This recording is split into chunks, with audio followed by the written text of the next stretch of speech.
ఒక్క ప్రశ్న. జీ చెప్పండి.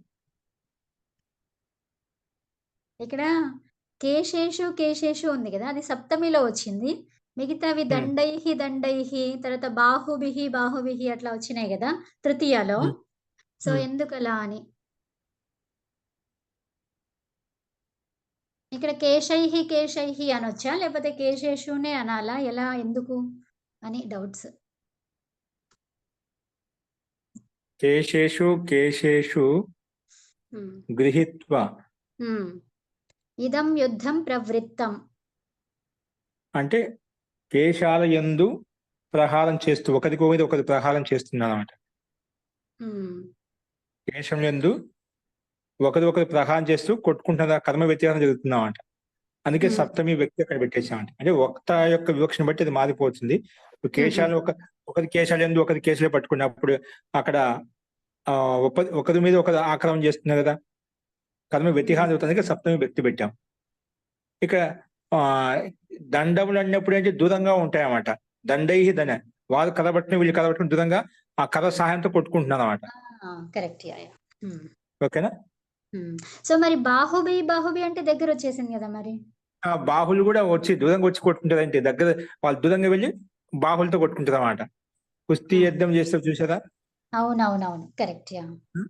బాహులతోటి హ్మ్. బాహులతో చేతులతో మనం కొంచెం ఇది చేసినా అక్కడ కూడా దగ్గర ఉండవు. కొంచెం దూరం ఉంటుందన్నమాట. డిస్టెన్స్ దూరముంటాయి. ఉంటుంది. దూరంగా అవునవును. వచ్చేసి బాహులతో కొట్టుకుంటూ ఉంటదన్నమాట. హ్మ్. హ్మ్. హ్మ్. ధన్యవాదాలు అలా. ఆచార్యజీ. అర్థమైంది. అస్తు అస్తు.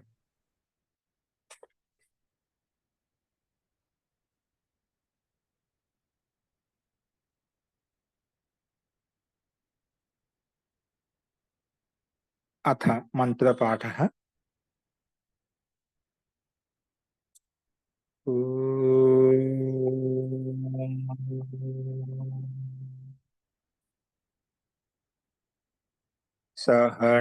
सहनाववतु सहनौ भुनक्तु सह वीर्यं करवावहै तेजस्विनावधीतमस्तु मा विद्विषावहै। ॐ शान्तिः शान्तिः शान्तिः।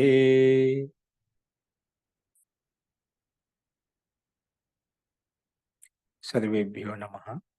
అందరికీ నమస్కారమండి. మనము ప్రౌఢ రచనానువాద కౌముదిలో 23వ అభ్యాసం చూస్తున్నాము. 23వ అభ్యాసంలో మనము 151వ నియమంలో బహువ్రీహి సమాసానికి సంబంధించినటువంటి నియమాలను చూస్తున్నాము. అందులో అంతిమ నియమం ఒకటి ఉంది. అది రాసుకోండి. బహువ్రీహౌ సత్యక్ష్ణౌ ఇది కూడా చెప్పుకున్నాము. జలజాక్షిః కమలాక్షిః జలజాక్షిరి యస్య సహ జలజాక్షః అని చెప్పి అస్తు. బహువ్రీహౌ 13వ బిందు రాసుకోండి. 13వ బిందు. బహువ్రీహౌ చూసిలేమో కనిపిస్తుంది. సత్యక్ష్ణోః. బహువ్రీహౌ సత్యక్ష్ణోః. అది కాదు. బహువ్రీహౌ సంఖ్యేయే 13వ బిందు. బహువ్రీహౌ సంఖ్యేయే.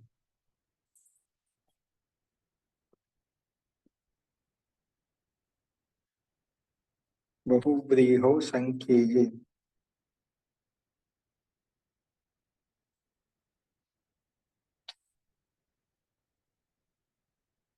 రాసుకుంటే దీని యొక్క తాత్పర్యం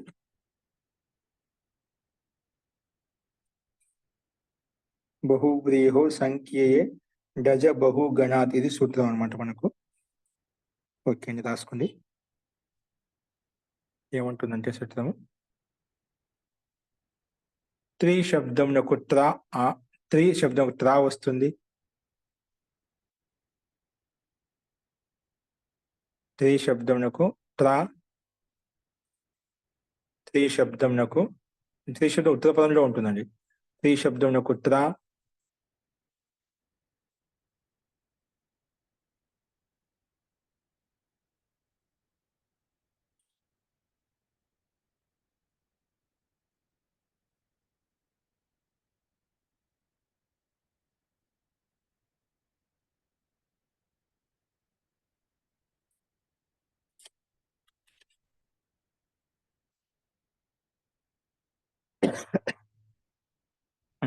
రాసుకొని త్రీ శబ్దంనకు ట్రా కామ వింశతి శబ్దంనకు వింశ వింశతి శబ్దంనకు వింశ వింశతి శబ్దంనకు వింశ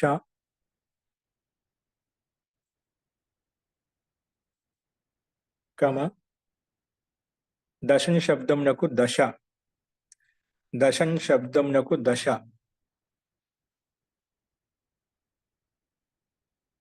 దశం శబ్దంకు దశ వస్తుంది.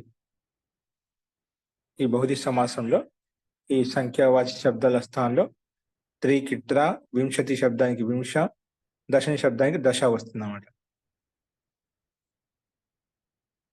అలా వచ్చినప్పుడు వాటి యొక్క ఉదాహరణ ఎలా ఉంటుందో రాసుకుని ద్విత్రాహ ద్విదశాహ ఆసన్న వింశాహ ఇలా వచ్చాయన్నమాట. ద్విత్రాహ ద్విత్రాహ అంటే మొట్టమొదటి ఉదాహరణ ద్వౌ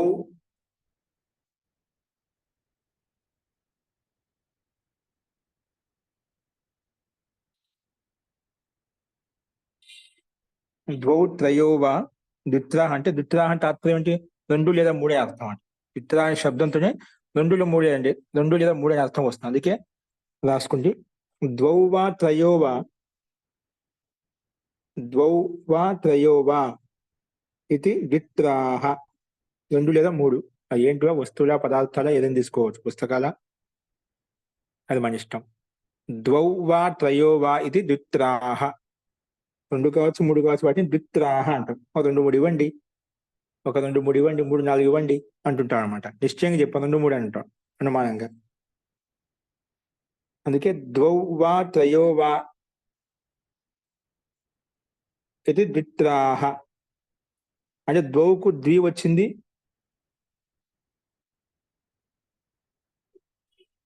త్రీ శబ్దానికి త్రా వచ్చింది అన్నమాట. ఇక్కడ మనకి ఎందుకు మొట్ట త్రీ శబ్దం త్రా తెచ్చుకున్నామంట, ద్విత్రా వచ్చిందన్నమాట.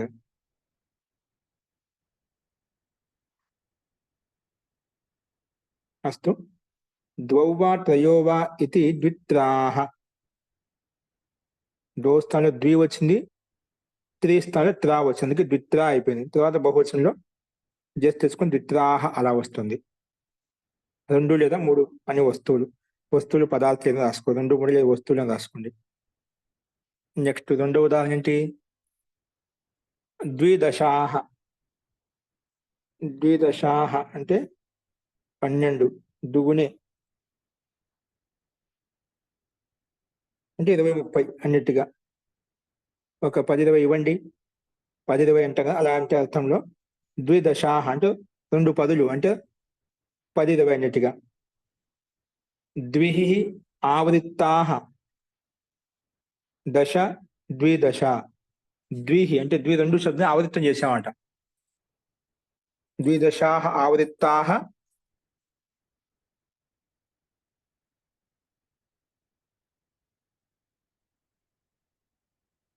ద్విహి ఆవృత్తాహ దశ. ద్విహి ఆవృత్తాహ ద్విహి ఆవృత్తాహ దశాహ. ఆవృత్తాహ దశాహ, ద్విహి ఆవృత్తాహ దశ కాదు, నిత్య నపుంసకలింగం. ద్విహి ఆవృత్తాహ దశ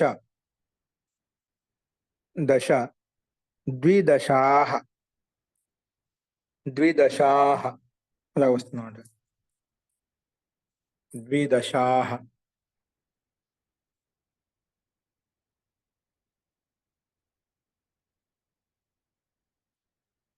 ద్విదశాహ.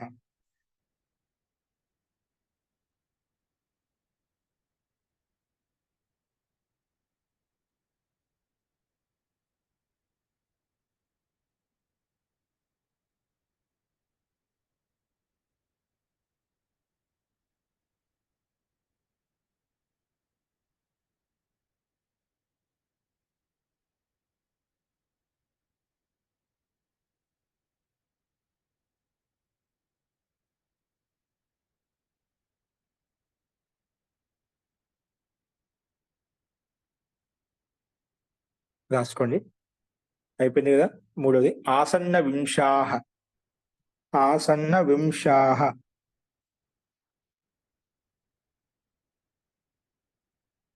ఆసన్న వింశాః అంటే వింశాః ఆసన్నాః. ఆసన్న వింశాః. వింశాః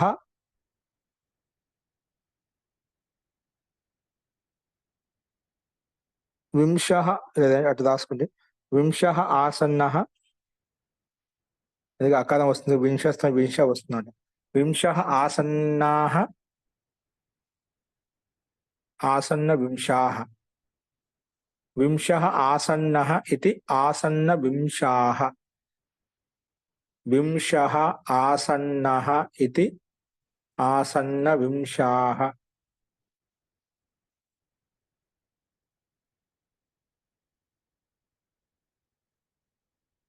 अत्र अर्थं किं महोदय आसनविंशाः इत्युक्ते? ఏంటండి అంటే ఆసన్న దగ్గర అంటే 20కి దగ్గరగా ఉండి 21 19. 20కి దగ్గరే ఉంది. వెనక్కి వెళ్తే 19, ముందుకు వెళ్తే 21 సంఖ్య.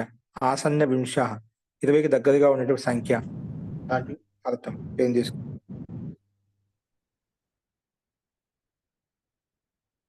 లేదా 19 20 లేదా 20 21 అన్నిటిగా దగ్గర సంఖ్య చెప్పుకుంటా ఉంటాం. ఒక 19 20 ఇవ్వండి, 20 21 ఇవ్వండి అన్నట్టుగా దగ్గర సంఖ్యని చెప్తాం అన్నమాట.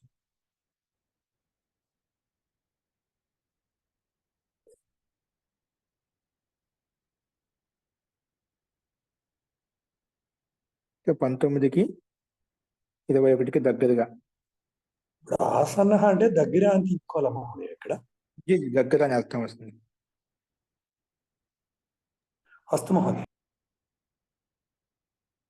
దగ్గరగా అంటే 20కి దగ్గరగా ఉండేటువంటి 19 21 అని చెప్పుకున్నాం. ఫస్ట్ ఇవి మనకు 3 ఉదాహరణలు మనం చూసాము. ఈ రకంగా 151వ నియమం ఇక్కడ సంపన్నమవుతుంది. నెక్స్ట్ రాసుకుని నియమ 152. నియమ 152.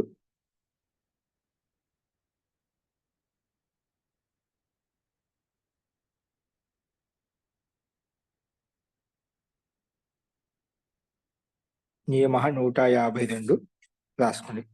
ఈ స్థానముల యందు అంతిమంలో కావస్తుంది ఏంటో చూద్దాం.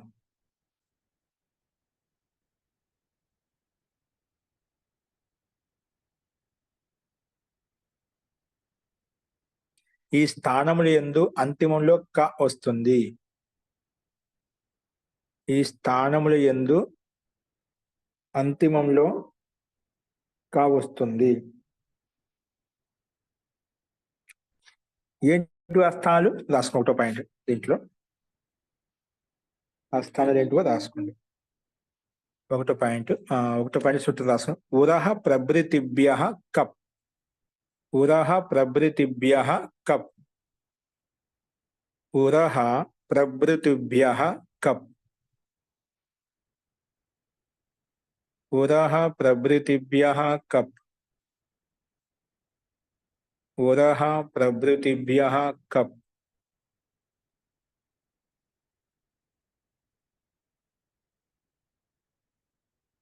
ఉరహ ప్రభృతిభ్యః కప్.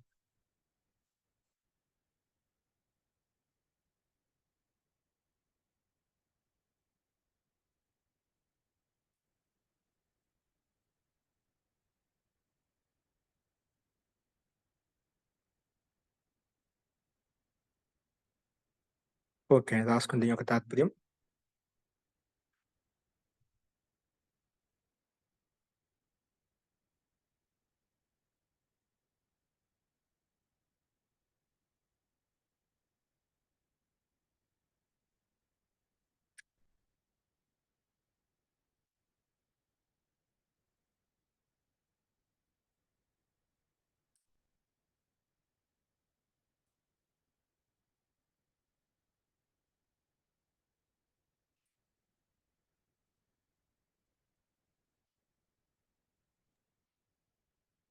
అమ్మ మీకు ఏమైనా వినిపిస్తుందా?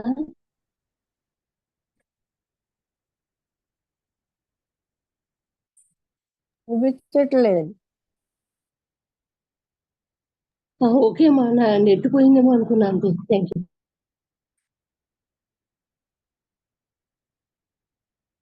ఇప్పుడు వినిపిస్తుందా అండి? మాదయ్య ఇప్పుడు వినిపిస్తుంది మాదయ్య. ఓకే,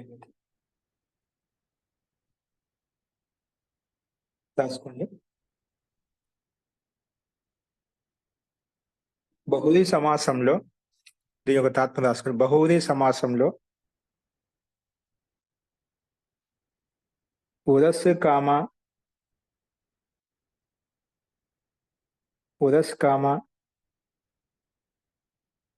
సర్పిష్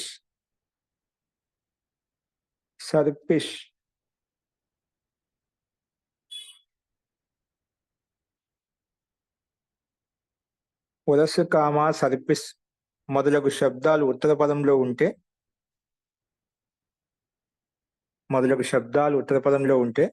ఇటువంటి శబ్దాలు ఉరస్కామ సర్పిస్ అలాగే మొదలగు శబ్దాలు ఉత్తర పదంలో ఉంటే ఆ శబ్దముల చేత కప్పు ప్రత్యయం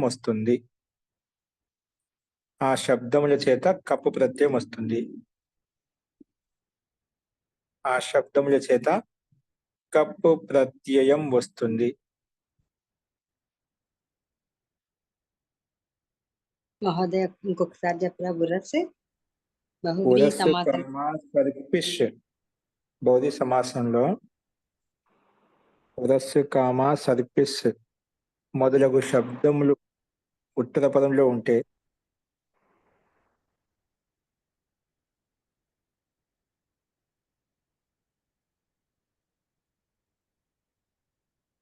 వాటితోటి కప్ ప్రత్యయం వస్తుంది. ఆ శబ్దాలతోటి కప్పు ప్రత్యయం వస్తుంది. ఆ శబ్దాలతోటి కప్పు ప్రత్యయం వస్తుంది.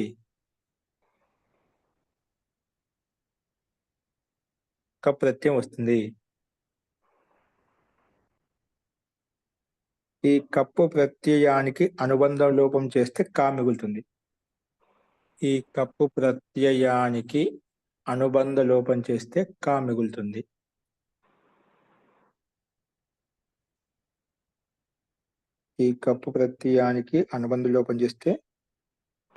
మిగులుతుంది.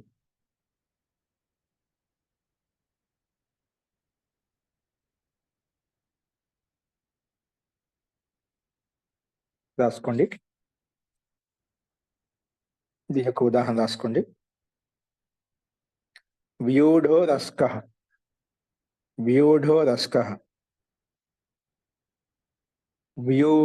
రస్కః చూసి రాసుకొని తప్పు లేకుండా. వ్యూఢో రస్కః.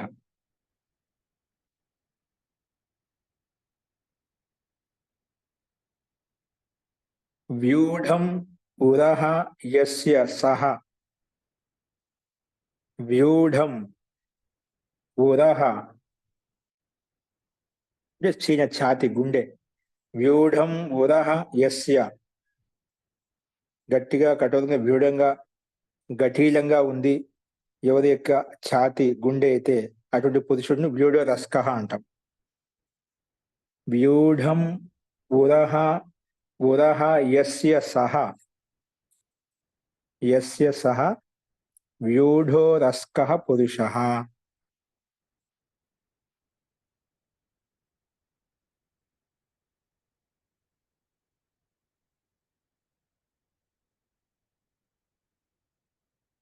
వ్యూఢం ఉరః యస్య సః వ్యూఢం ఉరః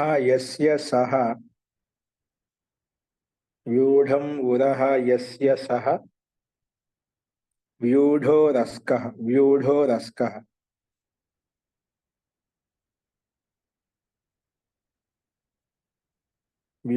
రస్కః.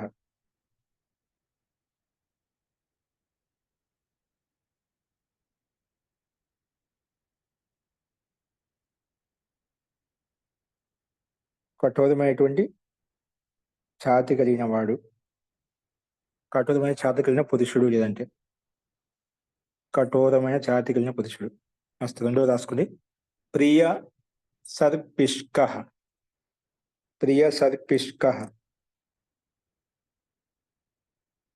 ప్రియం సర్పిః యస్య, ఇక్కడ వ్యూఢం ఉదాహరణ, ఇక్కడ ప్రియం సర్పిః యస్య సహ, ప్రియ సర్పిస్ కః, ప్రియం సర్పిః యస్య సహ.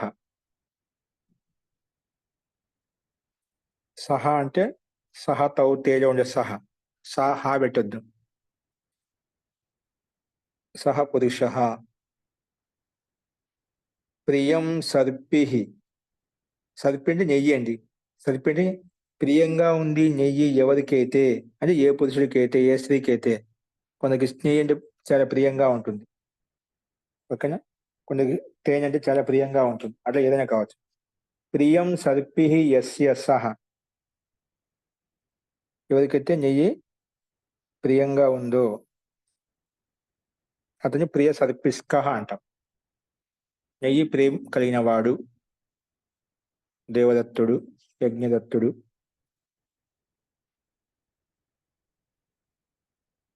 అలాగే ఏమైనా రాసుకో, చింటూ పింటూ కింటూ అని చెప్పి మనం పేర్లు మన ఇష్టం.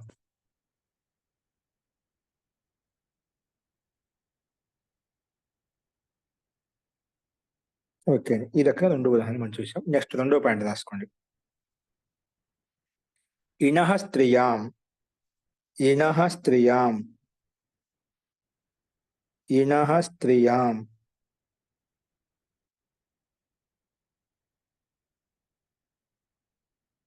ఇనః స్త్రియాం.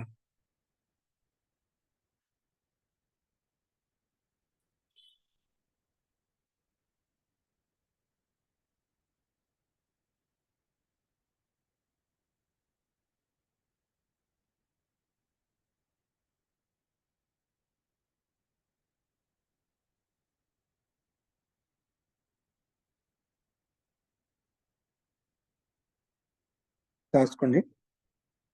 దీని యొక్క తాత్పర్యం, ఇన్ ప్రత్యాంతం తర్వాత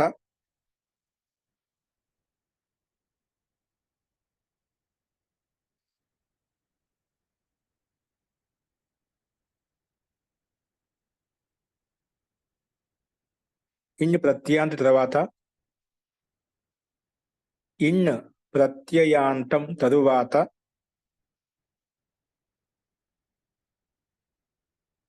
స్త్రీలింగ విషయంలో, ఇన్ ప్రత్యయాంతం తర్వాత స్త్రీలింగ విషయంలో కప్పు ప్రత్యయం వస్తుంది. స్త్రీలింగ విషయంలో కప్పు ప్రత్యయం వస్తుంది. ఇన్ ప్రత్యయాంతం తరువాత స్త్రీలింగంలో కప్పు ప్రత్యయం వస్తుంది. కప్పు ప్రత్యయం వస్తుంది.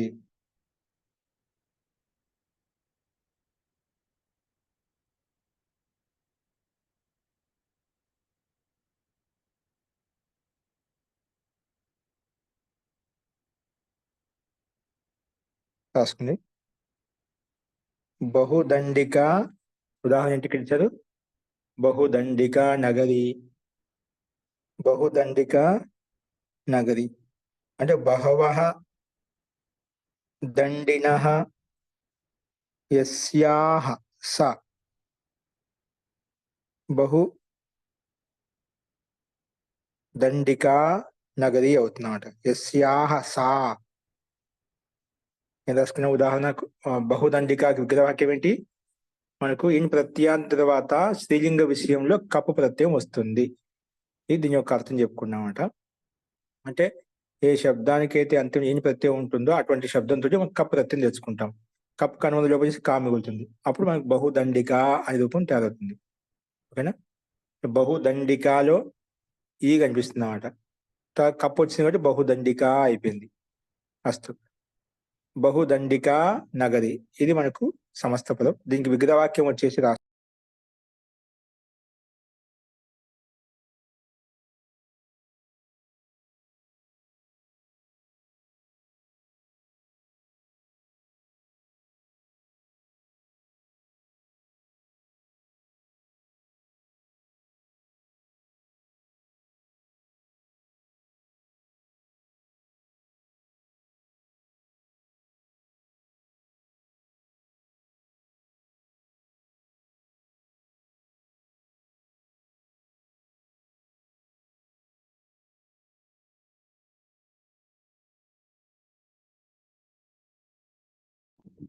సార్ వినపట్టం లేదు సార్.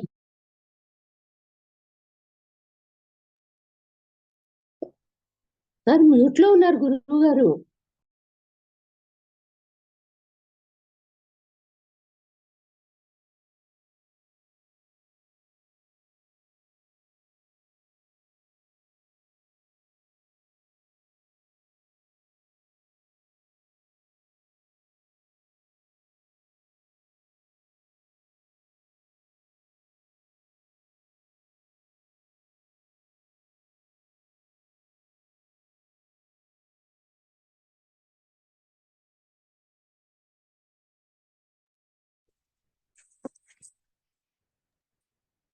క్షమ్యతాం.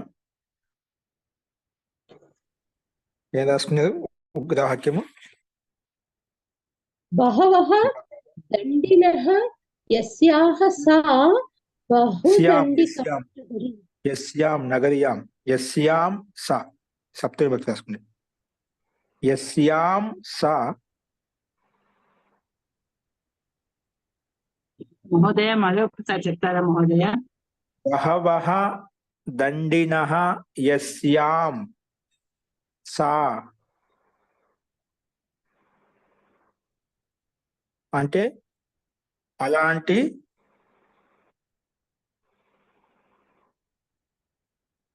నగరం ఎక్కడైతే ఎక్కువగా అలాంటి నగరము ఎక్కడైతే ఎక్కువగా కథలు ఉన్నాయో దండిన సన్యాసులు ఉన్న దండిన అంటే సన్యాసి అర్థం కూడా వస్తుంది ఇక్కడ.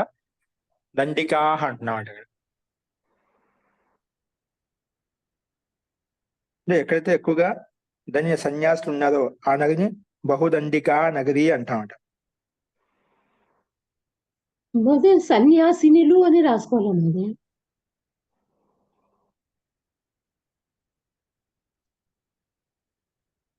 దానికి అర్థం నేను చెప్తానులే. సన్యాసి రాసుకుందామా దండిన అంటే ఇక్కడ. ఓకేనా? ఓకే మహోదయ. బహుదండిక అలా ఉంది. అండ్ ఇని ప్రత్యయం దండం అస్య అస్తి దండి, దండిని శబ్దం అనమాట. అంటే దండదాది దండదాది సన్యాసి అనమాట. అలా ఉంటుంది. అస్తు బహుదండిక నగరి. तो बहवः दंडिनः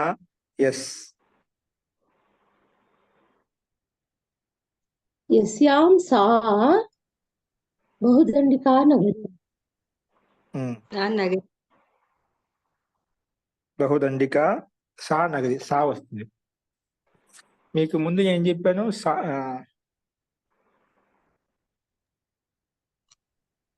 వస్తుంది అది వివక్షను బట్టి. యస్యాహ కూడా వస్తుంది. అర్థం ఎక్కడైతే ఏ ప్రాంతంలో అయితే ఏ నగరంలో అయితే అంటే సప్తం కూడా వస్తుంది. యస్యామ రాసుకోవచ్చు, యస్యాహను రాసుకోవచ్చు. ఓకేనా? అది వివక్షను బట్టి ఉంటుంది. ఇక్కడ నగరం గురించి చెప్తున్నారు కాబట్టి సన్యాసులు ఇక్కడ ఎవరైనా కావచ్చు, ఆడవాళ్ళు మగవాళ్ళు సన్యాసులు కదా. అది ఉదయం కావచ్చు, అది ఇబ్బంది. ఎక్కడైతే ఎక్కువ సన్యాసులు ఉన్నారో ఆ నగరం బహుదండికా నగరి.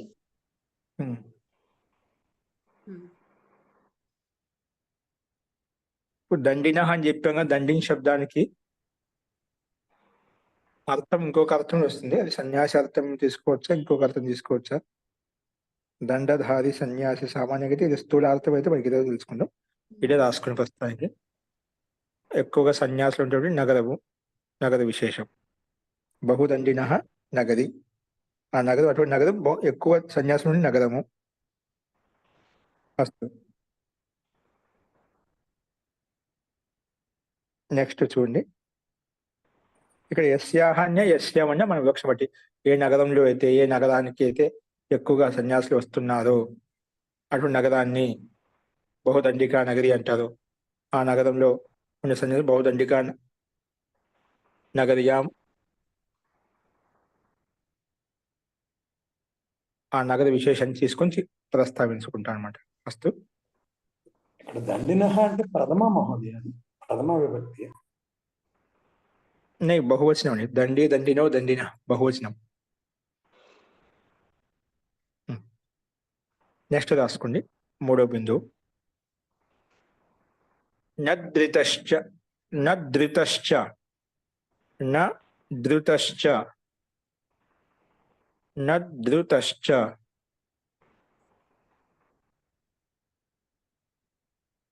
నద్రుతశ్చ ఈక రాసుకుంది ఒక తాత్తో నద్రుతశ్చ ఈ తాత్పర్యం రాసుకోండి.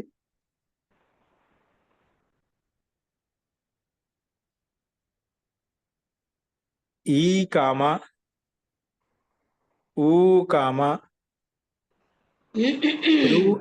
రూ తరువాత ఈ కామ ఊ కామ రూ తరువాత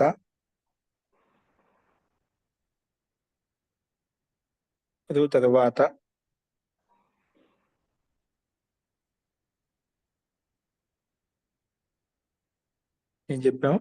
ఈ కామ ఊ కామ ఈ కామ ఊ కామ రూ తరువాత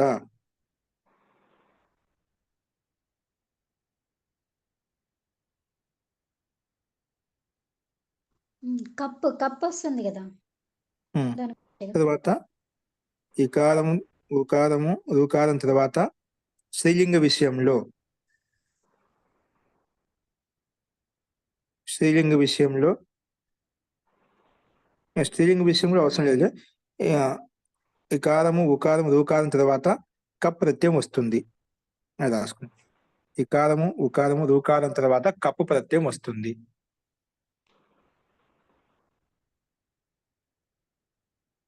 అది దీర్ఘ ఈకారం దీర్ఘ ఊకారం మటుకు బాగా రాసుకోండి. దీర్ఘ ఈకారము ఊకారము అలాగే రుకారం తర్వాత కప్ ప్రత్యయం వస్తుంది. రాసుకున్న ఉదాహరణలు సుశ్రీకః సుశ్రీకః అలాగే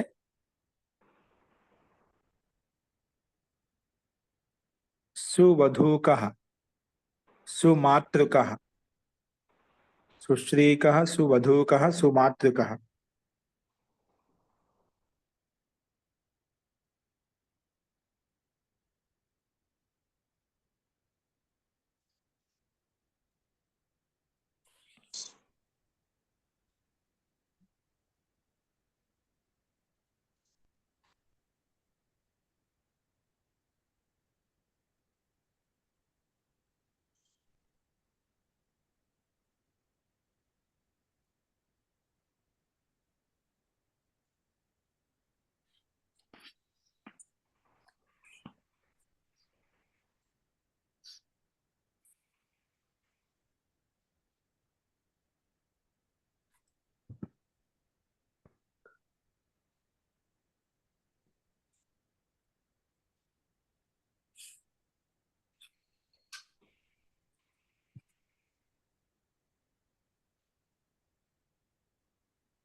మహోదయ వినిపించట్లేదు.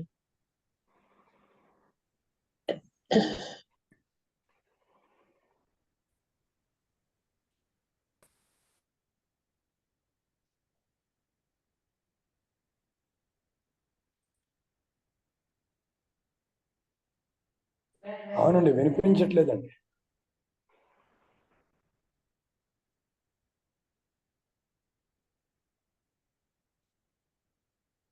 నద్యురుతశ్చ అన్నారు. ఇప్పుడు ఈ పదం నద్యురుతశ్చ అని చెప్పారు. దానికి 3 వాక్యాలు చెప్పారు. సుశ్రీకః సువధూకః సుమాతృకః 3 చెప్పారు. నద్యురుతశ్చ అని దానికి నద్యురుతశ్చ మహోదయ లేరు, లెఫ్ట్ అయినట్టున్నారు. లేదమ్మా, ఉన్నారమ్మా. ఆ? గురుగారు ఉన్నారు. గురుగారు ఉన్నారు. వాయిస్ రావట్లేదు అంతే. గురుగారు లెఫ్ట్ కాలేదు, ఇంకా ఉన్నారు. महोदय न श्रूयते महोदय, भवान् अस्ति वा महोदय?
मीना गाరు हरि ओम. अस्तु महोदय, इदानीं श्रूयते. రాసుకోండి. సుశ్రీకః సువధూకః, అలాగే మనకు సుమాతృకః, అలా ఉదాహరణ ఇచ్చారు, రాసుకోండి. సుశీలాః వధ్వః సువధూకః.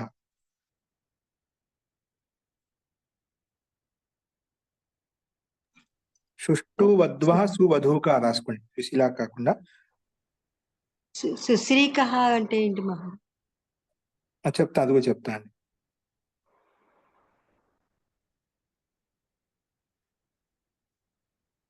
సువధ్వక, ఏ సుష్టు వధ్వః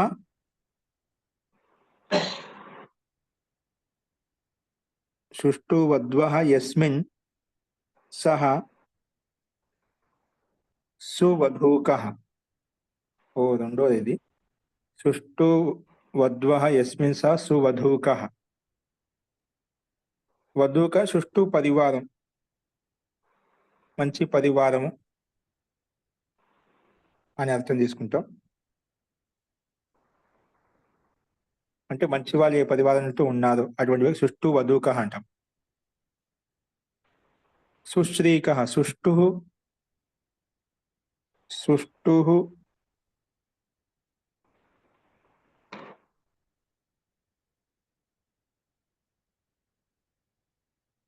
సుశ్రీకః. సుష్టు ఇకః యస్య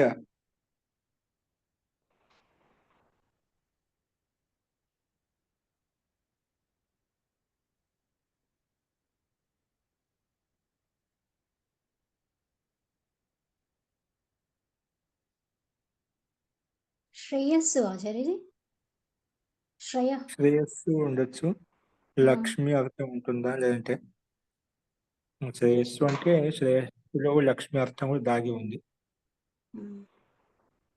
సుష్టు శ్రీ యస్య సహ సుశ్రీకః రాయండి. అంటే ఏ సుష్టు శ్రేయః యస్య సహ, శ్రయః, సుష్టు శ్రేయః యస్య సహ సుశ్రీకః. ఇక్కడ సంధి వలన సమాసాంత ప్రత్యయం వలన మనం దీర్ఘ ఈ కాలం వచ్చేస్తుంది. కప్రత్యయం అలాగో వస్తుంది మనకు. సుష్టు శ్రేయః యస్య సహ సుశ్రీకః. సుష్టు మాతుః యస్య సహ సుమాతృకః.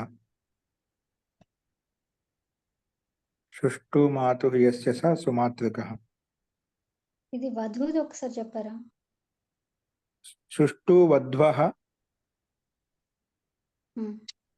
సుష్ఠువధ్వః యస్మిన్ పరివారే సువధూకః పరివారః.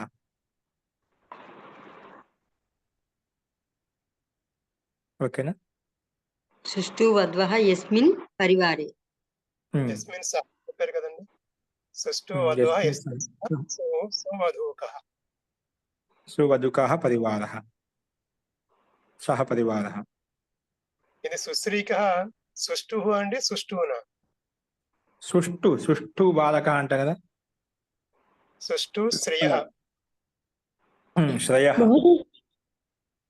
మహోదయ సుష్టు శ్రేయ యస్య సహ అన్నప్పుడు సరిపోయింది మహోదయ. సుష్టు శ్రీ అన్నారు కదా మహోదయ, అప్పుడు శ్రీ అంటే కూడా యస్య సహనే రాసుకోవాలి మహోదయ. సుష్టు శ్రీ యస్య సహ. సుష్టు లక్ష్మి ఉంది, మంచి లక్ష్మి ఉంది. యస్మిన్ గృహే సుష్టు శ్రీ యస్మిన్ గృహే. మహోదయ సుశ్రీ విసర్గ లేదు కదా శ్రేయ మహోదయ. పెట్టుకోండి, శ్రేయస్సులో పెట్టుకోండి. ఓకేనా? శ్రేయస్సులో పెట్టుకోండి, పర్వాలేదు. ఒకటి రాసుకోండి మనం. సుష్టు శ్రేయ యస్య సహ. విసర్గ ఉందా మహోదయ? విసర్గం సుశ్రీకః. సుష్టుకి సుష్టునా సుష్టునా? సుష్టు అవే పదం కాబట్టి అది అవసరం లేదు, విసర్గం లోపిస్తుంది. సుష్టు శ్రేయః యస్యః సుశ్రీకః.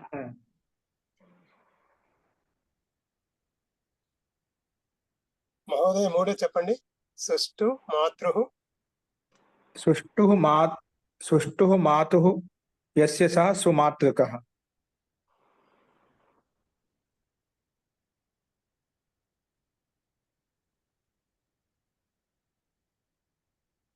అంటే మహోదయ మంచి అమ్మ ఉంది ఎవరికైతే మహోదయ.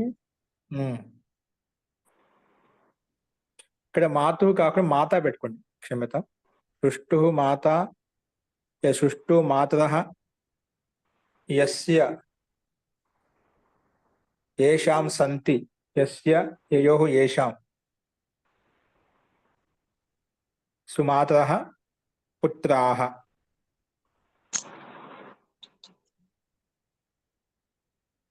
మంచి అమ్మలు ఉన్నటువంటి పుత్రులు. ఏకవచనంలో సుష్టు మాత యస్య సహ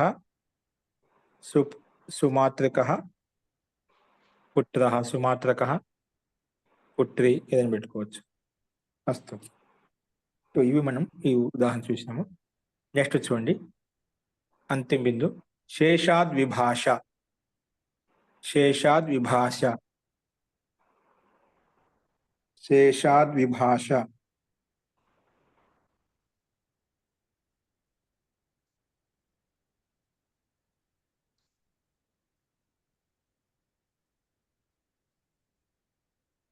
రాసుకోండి.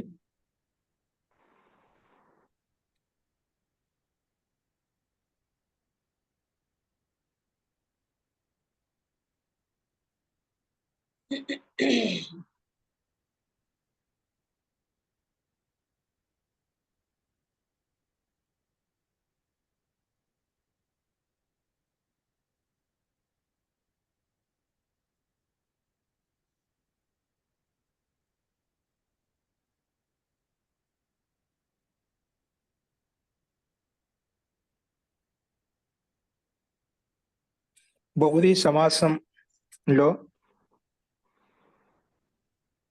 బహువ్రీహి సమాస శబ్దాల్లో బహువ్రీహి సమాస శబ్దాల్లో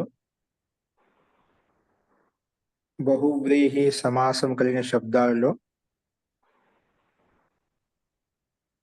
వికల్పంగా కప్ ప్రత్యయం వస్తుంది. వికల్పముగా కప్ ప్రత్యయం వస్తుంది. వికల్పముగా కప్ ప్రత్యయం వస్తుంది.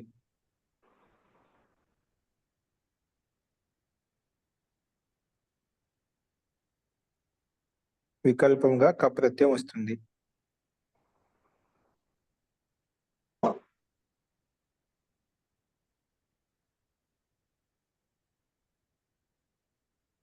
బహువ్రీహి సమాసం కలిగిన శబ్దంలో వికల్పంగా కప్ ప్రత్యయం వస్తుంది. ఓకేనా? ఉదాహరణ, మహాయశస్కః మహాయశాః. మహా యశస్కః. మహాన్ యశః యస్య సః మహాయశస్కః. మహాన్ యశః సహ మహాయశస్కః. వికల్పం కాబట్టి మహా యశః యస్య స మహాయశస. రెండింటికి ఉదాహరణ విగ్రహానికి ఒకే రకంగా ఉంటుంది. ఒకసారి కప్ ప్రత్యయం వస్తుంది మహాయశస్కః, ఒకసారి కప్ ప్రత్యయం రాదు కాబట్టి మహాయశాః. విగ్రహవాక్యం ఒకటి. మహాన్ యశః యస్య సహ మహాయశస్కః. వికల్పంగా కప్ ప్రత్యయం వస్తుంది చెప్పారు. ఒకసారి వచ్చినప్పుడు కా కనిపిస్తుంది. దాని పక్షంలో మహాయశాః అనే వస్తుంది అన్నమాట. మహాన్ యశః యస్య సహ మహాయశస్కః. మహాన్ యశః యస్య సహ మహాయశాః. ఓకే. మహాన్ యశస్సు కలిగినటువంటి వ్యక్తి, మహాన్ యశస్సు కలిగినటువంటి రాజా, మహాన్ యశస్సు కలిగినటువంటి ముని, సన్యాసి, మనిష్ట ఇది తీసుకోవచ్చు. ఓకే. రెండు మహాయశాకి విగ్రహం వాక్యం చెప్పండి మహోదయ. అదే సేమ్ వస్తుందండి. ఏంటో ఒకసారి కప్పు వచ్చింది, ఒకసారి కప్పు రాలేదు. కప్పు ప్రత్యయం వచ్చినప్పుడు కా కనిపిస్తుంది. మహాయశాలో కప్పు ప్రత్యయం రావాలి, అది రెండో రూపం చూపించారన్నమాట. అదే విగ్రహవాక్యం. ఓకే అండి. ఈ రకంగా ఈ బహుళీ సమాసంలో ప్రయోగాలు, బహుళీ సమాసానికి సంబంధించి ఉదాహరణ ఎలా ఉంటాయి, సమస్త పదాలు ఎలా ఉంటాయి, అవి మనం ఒక ముఖ్యమైనటువంటి చూసాం అనమాట. ఫస్ట్ ఈ ప్రయోగంలో మీకు మహాన్ యశః యస్య సహ ఈ రెండింటికి ఒకటే. రెండుకి ఒకటే అండి. ఓకే అండి. వికల్పంగా చెప్పేవాడు ఒకసారి కా, ఒకసారి కా ఉంది, ఒకసారి కా లేదు. అది విశేషం అంతే. అర్థం ఒకటి రెండింటికి. ఈ రకంగా మనం ఇందులో ఉన్నటువంటి బహుళీ సమాసానికి సంబంధించినటువంటి ఉదాహరణలో యొక్క స్వరూపం ఎలా ఉంటుంది, వాటి సమస్త ఎలా ఉంటుంది, అవి మనం చూసాం. వీటికి సంబంధించి తెలుగు వాక్యాలు మనం రేపు చెప్పుకుందామండి.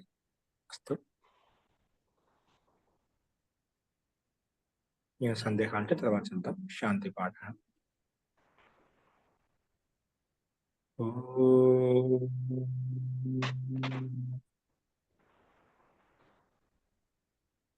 సర్వే భవంతు సుఖినః, సర్వే సంతు నిరామయాః, సర్వే భద్రాణి పశ్యంతు, మా కశ్చిత్ దుఃఖభాగ్ భవేత్. ఓం శాంతి శాంతి శాంతి. సర్వేభ్యో నమః. అందరికీ నమస్కారం అండి. నమస్తే మహోదయ. నమస్తే మహోదయ.